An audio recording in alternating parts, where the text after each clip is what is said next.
Na aula de número 4, que você vai assistir aqui na playlist, nós falamos sobre o rigorismo e ascetismo do apóstolo Paulo. E por que a rigorosidade do apóstolo Paulo? Por que ele era rigoroso?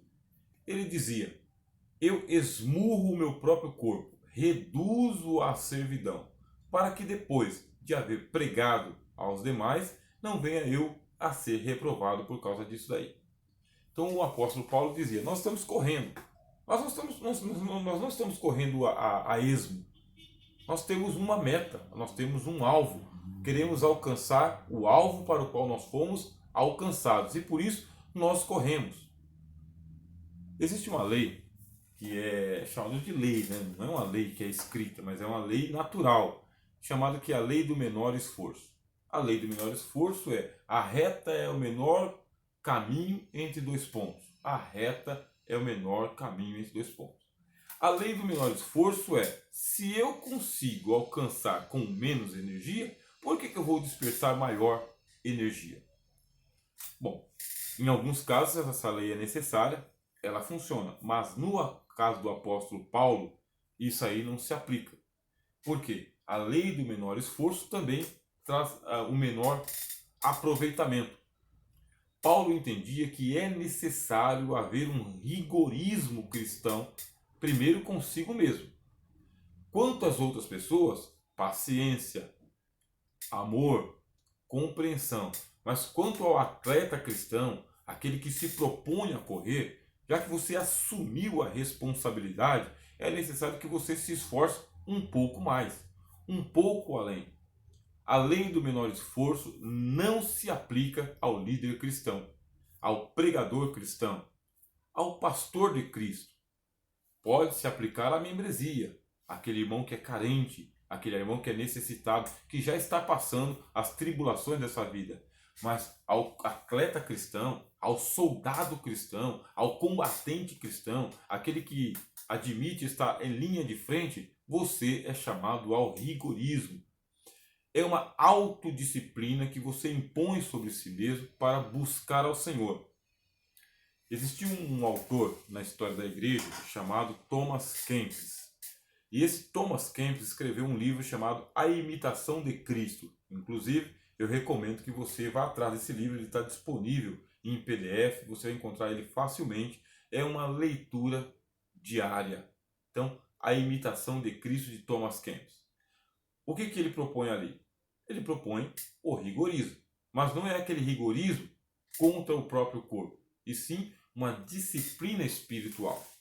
Essa disciplina espiritual ela é fundamental para nós.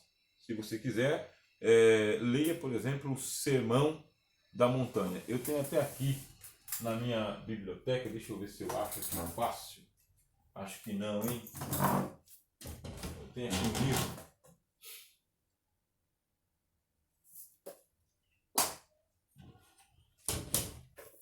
Esse daqui, se você quiser adquirir também, você vai gostar bastante, que é o Sermão do Monte de John Wesley. Ele foi lançado pela editora Vida, tá bem? Então o que faz aqui o John Wesley? John Wesley, por exemplo, ele é um exemplo desse rigorismo cristão. Se diz que ele conseguia pregar até 6 sermões por dia no lombo de um cavalo. Que ele evangelizou toda a Inglaterra a cavalo, atravessou rios, deixando o cavalo do lado de cá do rio. Ele ia nas carvoarias, onde estavam ali os trabalhadores, os mineradores, pregava para eles. E olha que John Wesley, ele fez isso aí só. Fez só porque ele não tinha companhia ou companheiros. Pessoas não conseguiam acompanhar o ritmo de John Wesley, que faleceu com mais de 80 anos de idade, em plena saúde. Ele foi recolhido pelo Senhor simplesmente e estava saudável. Do dia para a noite partiu, o Senhor o levou. E ele mesmo dizia que dormia bem durante a noite, mas durante o dia se dedicava muito à causa de Cristo. Não confunda esse vídeo que eu estou gravando para você aqui, rigorismo do apóstolo Paulo, com aquele do ascetismo que é o anterior a esse daqui. Estamos falando do rigorismo, que é a sua autodisciplina para prestar ao Senhor Jesus um excelente serviço.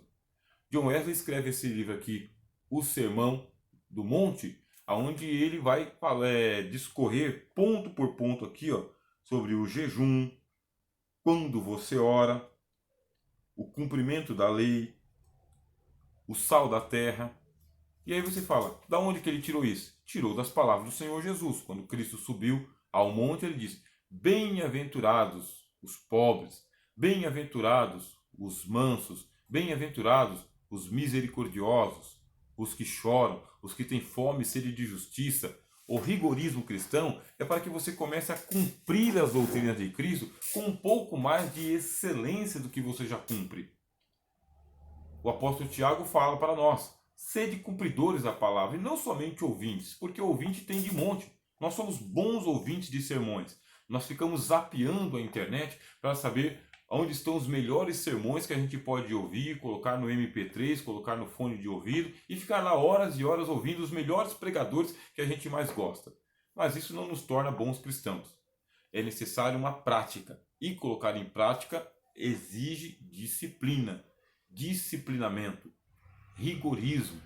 Então, eu recomendo que você leia o Sermão da Montanha de Jesus Cristo, e se puder comprar livros que falam sobre isso, compre também, se estiver ao seu alcance. A busca pela excelência no serviço cristão não vai ser alcançada do dia para a noite. É necessário disciplina. Disciplina de oração, disciplina de meditação na palavra de Deus, disciplina de louvor com o coração. Se você não entrar por esses caminhos disciplinares, você vai seguir a lei do menor esforço. Já que com o menor esforço eu alcanço os mesmos resultados que com o maior esforço, então eu vou ficar por aqui mesmo. Mas é bom lembrar de Marta e Maria. Marta e Maria, no episódio em que Cristo está na casa de Marta e ela estava lá acometida de muitas e muitas atividades, e Maria se esforçou estando aos pés do Senhor Jesus. E ela foi retirada, ou ela foi quase retirada, mas Cristo disse: não, essa parte não lhe será tirada, porque ela escolheu a melhor parte.